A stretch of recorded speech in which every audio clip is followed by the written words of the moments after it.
A maior parte das conversas sobre inteligência artificial hoje em dia parece estar presa num ciclo interminável de, sei lá, admiração pelo espetáculo, não é? Completamente. É sempre aquela obsessão com a magia tecnológica. Exato. É a velocidade estonteante com que um modelo escreve um ensaio, ou a fluência com que resolve uma equação complexa, ou tipo a forma como gera uma imagem fotorrealista em 2 segundos. Sim, o lado brilhante da coisa. Pois, só que quando se sai dessa bolha de deslumbramento e se entra no mundo real por mundo, das operações corporativas, da conformidade legal, das auditorias, a magia evapora-se, pá, de forma surpreendentemente rápida. Evapora-se e deixa um buraco enorme. Há aqui uma desconexão estrutural profunda.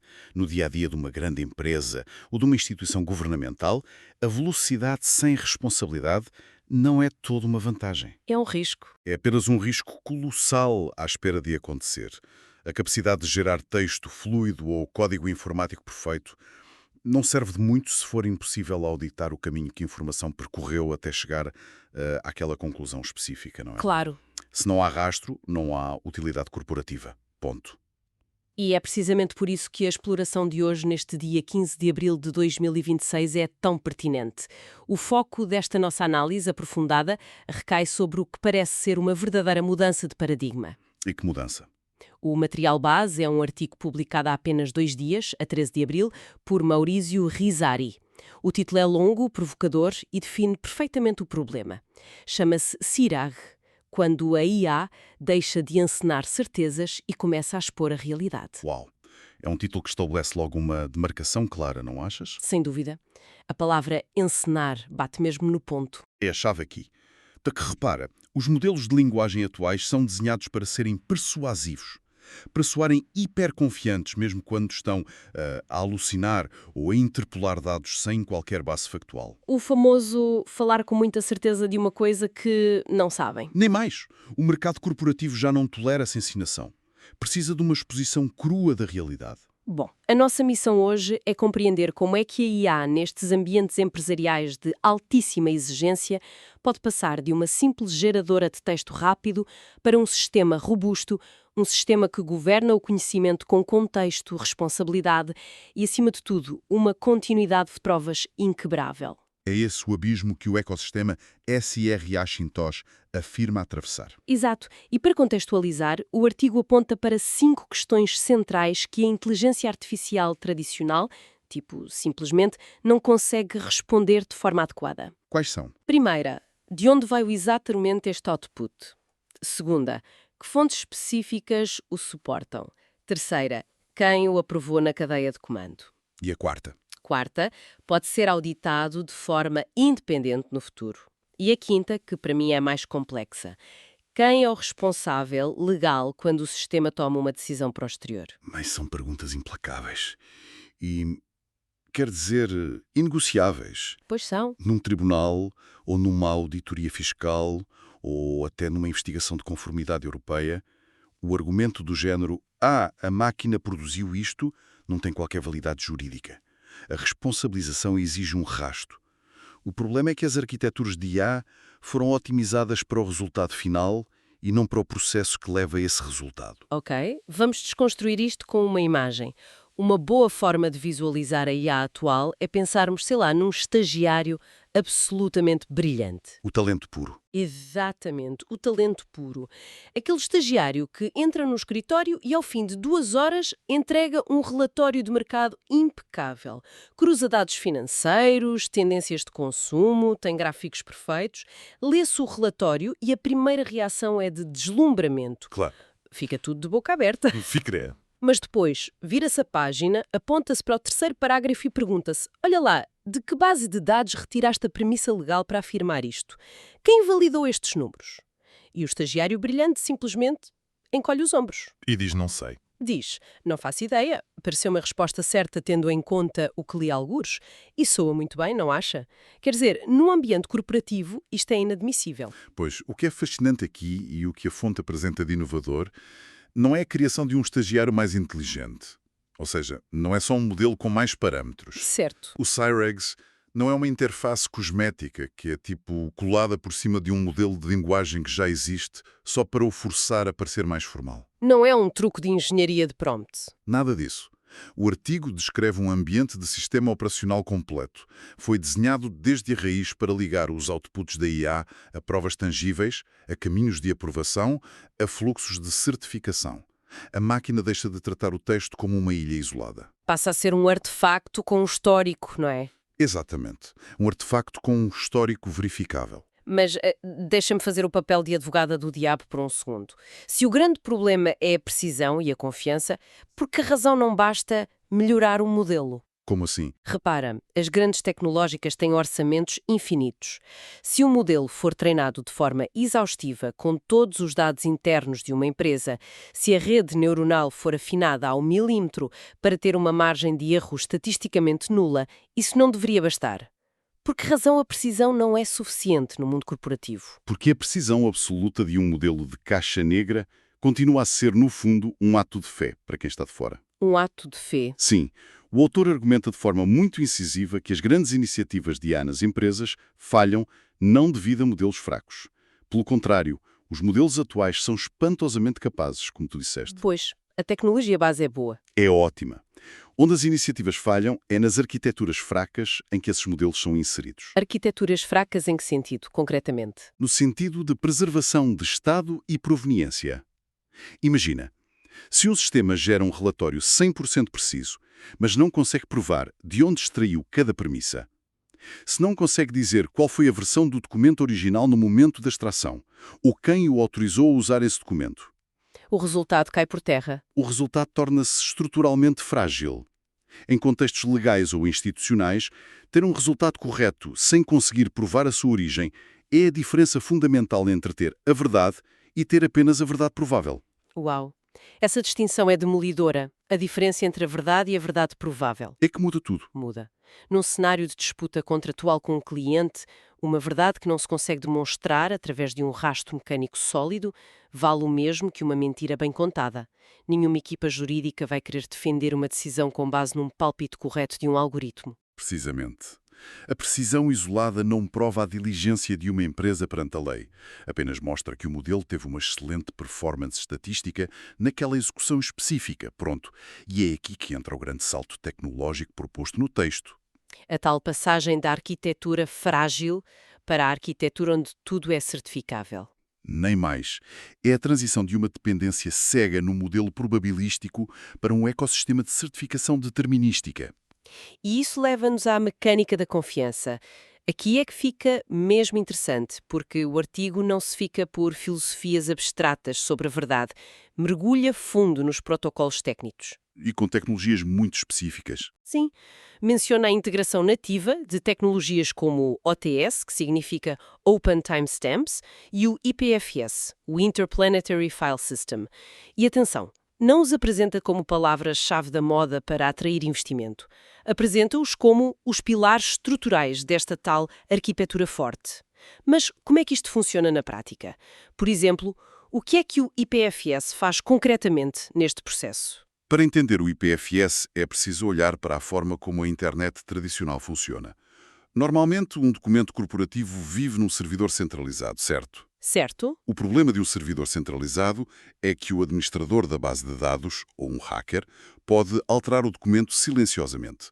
O texto muda, mas o link permanece o mesmo. E ninguém dá por nada. Exato. O IPFS muda este paradigma por completo. É uma rede de armazenamento descentralizada, onde os ficheiros não são identificados pela sua localização num servidor, mas sim pelo seu conteúdo através de um hash criptográfico. Ou seja, o tal SA256 que o artigo também refere. Mas vamos descer mais um nível para quem nos acompanha. O que é exatamente esse hash e como é que ele impede a alteração de dados por parte de uma IA ou de um humano? Ora bem, um hash SSA255 funciona como uma impressão digital única de um ficheiro digital. O algoritmo pega num documento, num vídeo ou numa linha de código e converte essa informação numa sequência fixa de letras e números. Ok. Se alguém abrir esse documento e alterar uma única vírgula ou se mudar a cor de um único pixel numa imagem e passar o ficheiro pelo algoritmo novamente, o hash resultante será completamente diferente. Usou para tomar uma decisão, está na prática congelado no tempo. Congelado? Imutável. Se a empresa for auditada um ano depois, o auditor não tem de confiar na palavra do gestor. Pode pegar no documento original, correr o algoritmo SAGE256 e, se o código coincidir com o que está registado, há a garantia matemática de que nenhum ponto final foi alterado. Exato. É uma certeza inquestionável. E é para cimentar essa garantia temporal que entra o protocolo OTS, os Open Timestamps, porque, repara, não basta provar que o documento não foi alterado. É preciso provar quando é que ele existiu. Exatamente. Provar quando é que ele existiu ou foi processado. O artigo defende que a descentralização é um destino, não um slogan. Para concretizar isto, o sistema incorpora um componente incrível chamado CREG Time Chain Validator. Essa foi a parte que eu achei mais intrigante de todas. Este validador monitoriza e utiliza o Bitcoin Core em tempo real. E há sempre um grande debate quando se fala em blockchain no mundo corporativo, não é? Porque muitas empresas preferem criar as suas próprias blockchains privadas. Mas o autor insiste em usar o Bitcoin. Qual é a lógica técnica por trás desta escolha? Não seria mais rápido e barato usar um servidor interno da própria empresa para carimbar o tempo? Seria mais rápido e barato, sim. Mas, derrotaria todo o propósito da auditoria independente. Ah, claro! Uma blockchain privada controlada por uma única empresa é apenas uma base de dados glorificada. Se o CEO dessa empresa for investigado por fraude, pode perfeitamente ordenar aos engenheiros informáticos que reescrevam o histórico dessa blockchain privada. Faz sentido. Ao utilizar o Bitcoin Core, o ecossistema Cyraxo está a usar a rede computacional mais segura, descentralizada e inalterável do planeta como uma camada pública de ancoragem de confiança. É como a analogia do cofre. Ancorar uma prova num servidor interno é como guardar um documento num cofre que está na cave da empresa, onde o dono tem a chave e pode ir lá mudar o documento à meia-noite. Bem visto. Ancorar a prova no Bitcoin Core é como depositar esse mesmo documento num cofre de vidro temperado no meio de uma praça pública movimentada. Toda a gente pode ver a data carimbada no documento através do vidro, mas ninguém, nem o dono da empresa, nem governos, tem a chave para abrir o cofre e alterar a tinta no papel. Essa analogia captou o mecanismo perfeitamente. A prova passa a viver fora do raio de controle de quem a gerou. A era do confiem em nós, a nossa tecnologia segura, termina aqui. E inicia-se a era do não precisam de confiar em nós, aqui está a prova. A prova matemática verificável independentemente. Exato. Mas claro, ao construir uma infraestrutura tão automatizada, levanta-se imediatamente uma questão operacional sobre o papel das pessoas, não é? Se o sistema lê os dados, gera as respostas, extrai os rastros criptográficos e ancora tudo no Bitcoin de forma autónoma, Onde é que fica o fator humano? Surge sempre aquele pânico da automação total. Se a máquina faz o trabalho todo com uma precisão matemática e carimbos de tempo, o ser humano não se torna apenas um peso morto neste processo. pois esse é o medo clássico. Mas as fontes que estamos a analisar abordam esse medo não com teorias de substituição catastróficas, mas com o realinhamento de funções, que é super interessante. Se ligarmos isto ao panorama geral, o texto introduz o conceito clássico de MITL ou Man in the Loop, mas redefine-o de forma radical. Radical como? Normalmente, a ideia de Man in the Loop sugere que há um operador humano constantemente a clicar em botões, a corrigir micro-erros do modelo ou a guiar o algoritmo passo a passo. O humano como uma mafeca da IA. Exatamente. O artigo afasta-se totalmente dessa visão artesanal. No novo paradigma corporativo, MITL não significa que o humano controla o protocolo manualmente. Significa que o humano permanece, sim, inteira e explicitamente responsável por aquilo que o sistema é autorizado a externalizar ou publicar. A IA acelera a análise, mas a responsabilidade mantém-se com a pessoa. Há aqui uma mudança profunda de perspectiva. Posso dar outra analogia? Força. O trabalhador humano deixa de ser o operário na linha de montagem da informação. Aquele que está fisicamente a analisar folhas de cálculo, a cruzar linhas de texto e a construir o relatório frase a frase. Em vez disso, passa a ser o engenheiro inspetor. E qual é a diferença aí? O engenheiro inspetor não foi quem apertou os parafusos do viaduto, mas é ele que revê a integridade do processo de construção e, no fim, carimba e assina o documento final com o seu próprio nome perante a lei. A inteligência artificial fez o trabalho de sapa, analisou os gigabytes de dados, expurgou as alucinações e traçou a rota de provas inviolável. Mas é o ser humano que diz: aprovo esta conclusão e assumo o risco institucional de a publicar. Nem mais. É a diferença brutal entre executar uma tarefa e assumir a responsabilidade por ela. A máquina não pode ser processada em tribunal, não pode ser despedida e não tem reputação a perder. O ser humano tem. Pois, tem. A automação liberta o humano da recolha e formatação dos dados para o colocar na posição exclusiva de governança de risco. E é muito interessante ver como o artigo passa desta teoria jurídica e filosófica para o campo do software puro. A abstração traduz-se em ferramentas muito concretas no dia-a-dia. Sem dúvida, e a lista de componentes do ecossistema mencionada no artigo dá uma excelente noção da escala aos ouvintes. Eu vou só listar rapidamente a amplitude do ecossistema. Vamos a isso. Existe o CyRUG Core Dashboard Release, que atua como o motor de confiança central. E depois há o CyRUG Universal Source. A fonte descreve-o como uma camada de análise que lê o código de software bruto de uma empresa e faz uma tradução puramente factual e sem julgamentos para a linguagem natural humana. Explicando o que o software realmente faz, sem os embelezamentos do departamento de marketing. Exato, mas levanta-se logo uma dúvida legítima. O código informático não é matemática pura. Está cheio de idiosincrásias, atalhos de programação e arquiteturas subjetivas. Como é que uma IA traduz código, que muitas vezes é confuso, para uma linguagem puramente factual, sem introduzir um viés imenso na interpretação da intenção do programador? E essa é a grande armadilha da tradução de código convencional. As IAs genéricas tendem a tentar adivinhar o que o programador queria fazer, não é? Pois preenchem as lacunas. Mas o Universal Source, de acordo com a descrição arquitetónica, ignora a intenção ou os comentários deixados pelos humanos no código que, convenhamos, muitas vezes são enganadores. Ele foca-se estritamente nos caminhos de execução tangíveis. Se a linha de código acede a uma base de dados de clientes, o sistema registra acesso à base de dados de clientes, independentemente de a variável se chamar otimização de serviço. Estás a ver? Fantástico. A tradução não é sobre o porquê da arquitetura, mas sim sobre o diagrama de fluxo exato e verificável do que acontece aos dados. Isso revoluciona por completo o processo de auditoria de software. Um auditor não precisa de passar semanas a ler milhares de linhas de código em linguagens que talvez nem domine na perfeição. Passa a ter acesso a um relato factual em linguagem corrente, que está matematicamente ligado à versão original do software. E não se fica pelos escritórios ou pelos departamentos de programação. O ecossistema estende a sua rede ao mundo físico até chegar à CyRUG Mobile App. Ah, a aplicação móvel. Sim. A aplicação foi desenhada para a recolha de dados de campo. Essa componente móvel ilustra na perfeição a aplicabilidade diária do sistema. Imagina um cenário realista.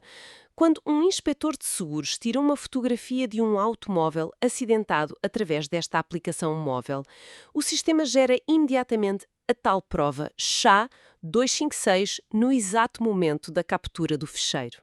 É instantâneo. Sim, e essa impressão digital criptográfica, juntamente com as coordenadas GPS e o carimbo de tempo, OTS, é submetida ao IPFS e ancorada no blockchain através do validador.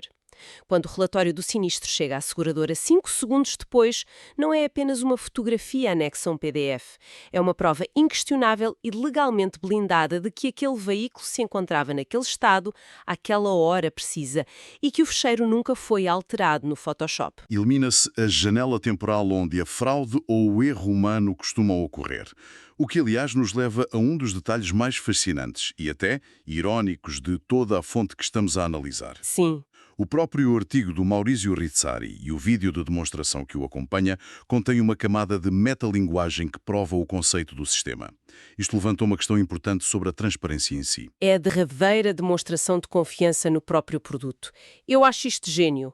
O texto revela que o material de análise que originou a publicação não foi escrito por um humano após horas de deliberação. O conteúdo foi inteiramente gerado pelo próprio sistema CyRUG. Pois foi. A máquina foi incumbida de analisar o seu próprio código-fonte, mapear os seus protocolos e produzir um relatório explicativo sobre a sua própria arquitetura. Literalmente, o sistema a expor a realidade da sua construção técnica sem recorrer a agências de publicidade para polir a mensagem. Há uma simetria perfeita nisso. E para garantir que os diferentes componentes deste sistema vasto operam em uníssono, o autor menciona também que está em desenvolvimento ativo o sRGT Trust Overlay.